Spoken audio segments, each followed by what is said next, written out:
Когато използваме водна помпа за къща или поливна система, не е препоръчително тя да работи постоянно.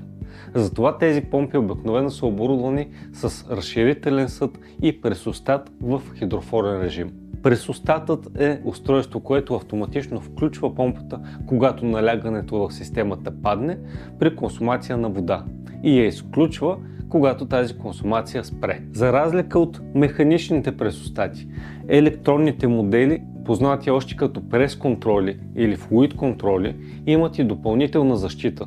Те спират работата при липса на вода, за да предпазят оборудването от повреда. Повечето модели стартират помпата при около 1 бар и половина и при първото пускане запаметяват максималното налягане.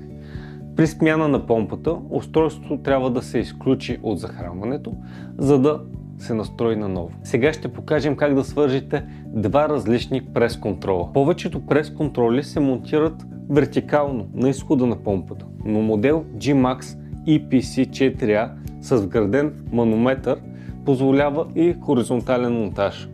От изхода на периферната помпа поставяме коляно.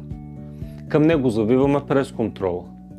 След това добавяме коляно с вътрешна резба, свързваме полиетиленова тръба и с още един фитинг насочваме водата към системата. Предлагаме и прес-контрол EPC10 специално за системи с разширителен съд. Той позволява настройка на долна и горна граница на налягането.